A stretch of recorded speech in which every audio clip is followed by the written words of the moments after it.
Movie की शुरुआत में हमें दो मछुआरों को दिखाया जाता है जो समुद्र में एक छोटे बोट पर दो आदमी एक नक्शे पर समुद्री राक्षस की जगह देख रहे हैं और यही वो जगह है जो नक्शे पर बना हुआ है और इन्हें लगता है ये सब समुद्री राक्षस की सिर्फ एक कहानी है।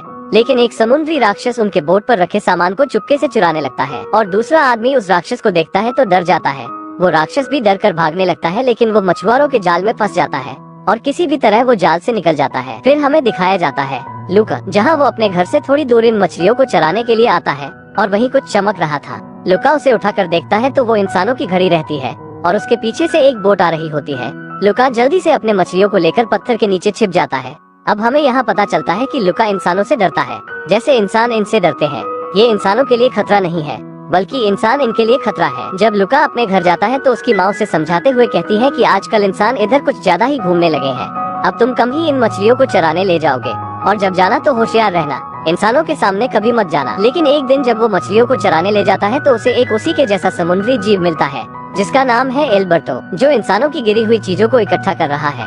एल्बर्टो इंसानों का सामान लेकर पानी के बाहर चला जाता है लेकिन पानी के बाहर वो इंसानों के जैसा दिखाई देने लगा है। लुका ये सब देखकर हैरान हो ही रहा होता है कि एल्बर्टो लुका को बाहर खींच लेता है। अब उसका भी शरीर बदलकर इंसानों जैसा दिखाई देने लगा है। अब हमें यहाँ पता चलता है कि समुद्री जीव पानी से बाहर आए तो इंसानों जैसे दिखाई देने लगते हैं। लुका को अपने घर वालों की बात याद आती है और वो वापस पानी में चला जाता है लेकिन उसे रात भर नींद नहीं आती, यही सोचकर कि पानी से बाहर जाने पर इंसानों जैसे दिखाई देते हैं। अगली सुबह वो पानी से बाहर आने की कोशिश करता है लेकिन उसकी हिम्मत ही नहीं पड़ती। तभी एल्बर्टो आ जाता है और लुका से उसकी मदद मांगता है जिससे वो दोनों पानी से बाहर आते हैं और इंसानों में बदल जाते हैं। फिर लुका और एल्बर्टो अच्छे दोस्त बन जाते हैं और एल्बर्टो लुका को चलना सिखाता है। एल्बर्टो लुका को अपने घर ले जाता है जो थोड़ी ऊंचाई पर था। लुका ऊपर जाकर देखता है कि एल्बर्टो के घर में इंसानों की चीजें रहती हैं। फिर उसके घर में एक स्कूटर का पोस्टर देखता है। एल्बर्टो उसे बताता है कि अगर स्कूटर हमने बना लिए तो दुनिया के कोने कोने में हम घूम सकते हैं। लुका कहता है फिर हमें ये स्कूटर जल्दी ही बनाना चाहिए जिसका नाम है वेस्पा। वो देसी जुगाड़ करके वेस्पा तो बना लेते हैं लेकिन वो चलने से पहले ही उसका पार्ट और पुर्जा निकल जाता है। लेकिन वो वेस्पा चलाने की ठान चुके हैं। लुका घर देर से आने लगा है। लुका की माँ को पता चल जाता है कि लुका पानी से बाहर जाता है। लुका की माँ कहती है कल तुम अपने अंकल के साथ गहरे समुद्र में चले जाओगे।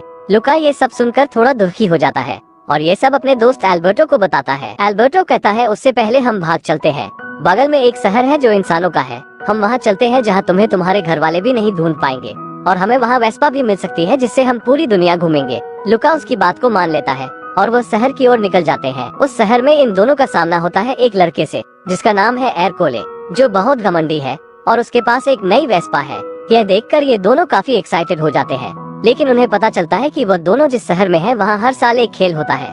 एरकोले बताता है मुझे ये वेस्पा इनाम में मिली है। इन दोनों को देखकर एरकोले उस पर हंसने लगता है और उन्हें पानी में डालने ही वाला होता है कि एक लड़की उन दोनों को बचा लेती है जिसका नाम है जूलिया। जूलिया एरकोले से उन दोनों को दूर ले जाती है। जूलिया इन्हें बताती है कि खेल के 3 पड़ाव है, साइकिल चलाना, पानी में तैरना और पास्ता खाना। साथ में ये भी बताती है कि वो भी कई सालों से इस खेल में हिस्सा ले रही है। जूलिया कहती है वेस्पा पाना है तो इसके लिए इस खेल में हिस्सा लेना होगा। वो दोनों सोचने के बाद जूलिया से रिक्वेस्ट करते हैं कि हम तीनों एक हो जाए तो ये खेल जीत सकते हैं। काफी सोचने के बाद जूलिया भी हाँ कह देती है क्योंकि वो भी ये खेल जीतना चाहती है।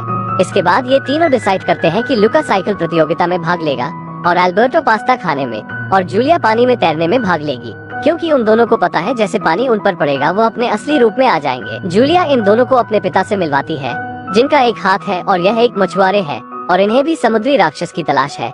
जूलिया सारी बात अपने पिता को बताती है लेकिन जूलिया के पिता कहते हैं कि हमारे पास इतना पैसा नहीं है कि इस प्रतियोगिता में एंट्री फीस दे सके।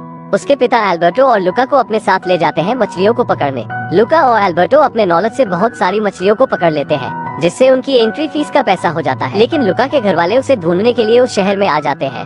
वो लुका को पहचान नहीं पाते इसलिए वो बच्चों को पानी में गिराकर चेक कर रहे थे लेकिन लुका उन्हें नहीं मिलता। जूलिया एल्बर्टो को पास्ता खाने के लिए तैयार कर रही है और लुका को साइकिल चलाने के लिए। फिर वो दोनों जूलिया को तैरने के लिए तैयार करते हैं कि तभी वहाँ बोट से एकुले पहुँच जाता है और यहाँ इनका राज खुलते खुलते बच जाता है। जब यह लोग घर जाते हैं तो लुका को अपनी माँ की आवाज सुनाई देती है। फिर उसे पता चलता है कि उसके घर वाले इस शहर में आ चुके हैं उसे ढूंढने के लिए। जूलिया और लुका की अच्छी दोस्ती हो जाती है। जूलिया उसे अपने स्कूल लाइफ के बारे में और किताबों के बारे में बताती है। लुका को यह सब बहुत अच्छा लगता है लेकिन एल्बर्टो को थोड़ा जलन होता है। वो लुका से कहता है हम जिस काम के लिए आए हैं हमें वही करना चाहिए। एल्बर्टो की फिर से पास्ता खाने की तैयारी होती है जिसमें जूलिया के पिता भी काफी मदद करते हैं और जब लुका साइकिल चलाते हुए बाहर जाता है तो उसकी माँ उसे पहचान लेती है, उसके पीछे भागने लगती है लेकिन लुका साइकिल तेज चलाकर वहाँ से बच निकलता है। लुका जूलिया से पूछता है कि मैं भी स्कूल जा सकता हूँ। इतना सुनते ही एल्बर्टो बहुत गुस्सा होता है। फिर वहीं से उन दोनों की लड़ाई होने लगती है। एल्बर्टो लुका से कहता है हम सिर्फ वेस्पा को लेने आए हैं, शायद तुम भूल गए कि हम इस शहर में क्या करने आए हैं। और फिर जूलिया उन दोनों को रोकने आती है और उन्हें मिलवाती है, लेकिन एल्बर्टो अब भी गुस्से में रहता है और पानी में चला जाता है। जब जूलिया उसे उठाती है तो उसका असली चेहरा सामने आता है और गुस्से में कहता है क्या तुम्हारा स्कूल ऐसे राक्षसों को एडमिशन देगा। जूलिया काफी डर जाती है और लुका ऐसे रिएक्ट कर रहा था जैसे वो किसी राक्षस को पहली बार देख रहा हो। लुका कहता है एल्बर्टो के बारे में उसे कुछ नहीं पता था और अभी पता चला कि वो एक समुद्री राक्षस है। इतने में एरकुले कुछ लोगों के साथ आ जाता है और एल्बर्टो पर हमला करने लगता है, लेकिन एल्बर्टो राक्षस है ये उन्हें नहीं पता। एल्बर्टो लुका से नाराज होकर वहाँ से चला जाता है और जब जूलिया और लुका घर पहुँचते हैं तो लुका बहुत अजीब बातें करने लगता है। लुका को कुछ समझ नहीं आता, जिससे जूलिया उसके ऊपर पानी फेंक देती है और जहाँ पानी पड़ता है वहाँ का रंग बदल जाता है, जिससे जूलिया को भी पता चल गया है कि लुका भी समुद्री राक्षस है। जूलिया कहती है जिस शहर में तुम आए हो वहाँ समुद्री राक्षस को पकड़ने का बड़ा इनाम रखा गया है। जूलिया लुका को भी जाने को कहती है क्योंकि उसका बाप भी लुका को नहीं छोड़ेगा। लुका उदास होकर वहाँ से चला जाता है अपने दोस्त के घर। लुका वहाँ पहुँचकर दीवार पर कुछ लाइन देखता है। एल्बर्टो उसे बताता है ये लाइन मैं तब से बना रहा हूँ जब से मेरे पिता मुझे छोड़कर गए, शायद मैं बहुत बुरा हूँ। लुका उसे दिलासा देते हुए कहता है हमारा सपना था वेस्पा से घूमना, चलो वो खेल जीतकर वेस्पा लाते हैं। लेकिन एल्बर्टो उसे मना कर देता है और लुका को वापस लौटने को कहता है। लुका अब अकेले ही वो खेल जीतने के लिए चला जाता है। अगले दिन चैंपियनशिप स्टार्ट हो जाता है। खेल का पहला पड़ाव पानी में तैरना है। लुका एक मेटल सूट पहन कर आता है जिससे उसके शरीर पर पानी न पड़े। यहाँ जूलिया लुका को ये सब करने से मना करती है क्योंकि वही समुद्री राक्षस पकड़ने वाले लोग हैं। लुका उसकी बात नहीं मानता और खेल का पहला पड़ाव हो चुका है। खेल का दूसरा पड़ाव पास्ता खाना है। जूलिया सबसे पहले पास्ता खाकर खेल के तीसरे पड़ाव में पहुंच जाती है जिसमें साइकिल चलाना है और उसके पीछे एरकुले जाता है। जब लुका पास्ता फिनिश करके जाता है तो उसके माता पिता उसे देखते हैं। लुका को रोकने की कोशिश करते हैं लेकिन लुका को ये खेल का आखिरी पड़ाव जीतना है। वो उन्हें अनदेखा करके निकल जाता है। वो इतनी तेज साइकिल चलाता है कि जूलिया और एरकुले को भी पीछे छोड़ देता है। थोड़ी ही दूर जाने के बाद बारिश शुरू हो जाती है जिससे लुका का सच सबके सामने आ जाता। उसी से बचने के लिए एक घर के बारजे के नीचे रुक जाता है। लुका सामने देखता है तो एल्बर्टो एक छाता लेकर उसकी तरफ बढ़ता है, लेकिन एरकुले स्पीड में आकर एल्बर्टो को धक्का दे देता है। बारिश का पानी जब उसके ऊपर पड़ता है तो वो अपने असली रूप में आ जाता है और एरकुले उस पर एक जाल फेंक कर उसे फंसा देता है, इससे पहले कि उसके साथ कुछ किया जाता। लुका साइकिल से स्पीड में आता है और एल्बर्टो को अपने साथ लेकर भाग जाता है। और अब सभी देख चुके हैं कि ये दोनों समुद्री राक्षस हैं और एरकुले उनका पीछा करता है एक भाले के साथ ताकि उन्हें मार सके। ये दोनों तेजी से शहर के बाहर जा रहे थे, लेकिन एरकुले इनके बहुत करीब आ जाता है और उन्हें मारने ही वाला होता है कि जूलिया आकर उसके साइकिल से अपनी साइकिल लड़ा देती है। एरकुले को गिराते गिराते वो भी नीचे गिर जाती है।